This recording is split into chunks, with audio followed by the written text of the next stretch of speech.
Lacunosa Town is one of my favorite music tracks from Pokemon Black and White. And while it generally is a very popular song amongst Pokemon fans, I feel like it is very mistaken.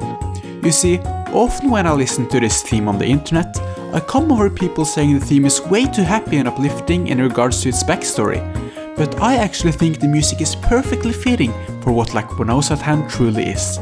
In this video, I'm going to explain what makes this town theme so special and why the happy vibe of the theme is so appropriate. So without further ado, let's go! Now, if you're unfamiliar with the backstory of this place, it revolves around a myth which said that in the old days, a terrifying monster, which was later revealed to be Kyurem, appeared in the town at night and took away humans and Pokemon to eat them. As a result of this, the residents of Lacunosa Town surrounded the place with high walls so that the monster wouldn't come in. And they set a rule which said that no one could leave the town at night. Even though the residents claim to no longer believe in this myth, they still stay inside their houses at night and live very strict lives. In other words, they're still afraid. With such a dark backstory, you would believe the theme to be much more dark and sad. But as you can hear, this theme is super uplifting and calming, which for many can be seen as unfitting or inappropriate. Yet I think this theme is as fitting as can be. The song perfectly reflects the state of the residents of Lacunosa Town, at least at daytime.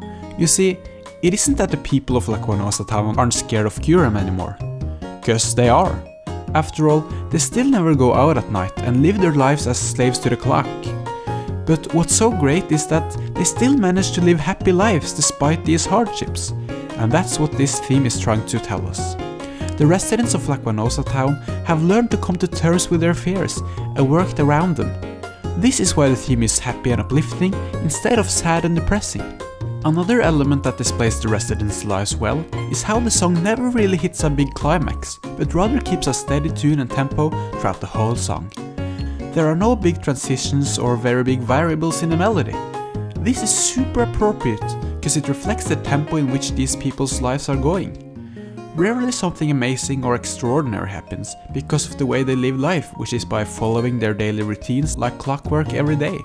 And the composer, which in this case is Junichi Masuda, realizes this and further enhances this exact feeling by making the theme very predictable and simple. It's very clever, and a great example of how many different things a composer can do to make the music he is composing fit the environments in which it plays. This theme does of course have a lot of other things great about it too. The bass line is fantastic and very audible, which seems to be a recurring trait within the Black and White soundtrack. You can see this in, for example, Relic Castle, Nimbasa City, and not least Mistralton City.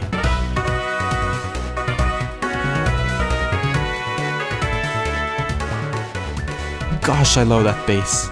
But enough about that, let's not forget those little out-of-sync piano notes in the background. They may be hard to notice, but they are always there, adding another level of depth and layer to the song. I think what this theme does so elegantly is that it's so uplifting and happy, but at the same time calm and unruffled. It is the perfect music for getting in a relaxed mood, which is one of the reasons why I listen to it so much.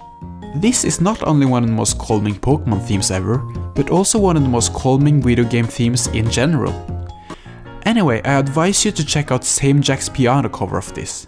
It's amazing. This may not have been my longest and most in-depth music review yet, but I still feel like it was worth getting out there. And I hope you think so too.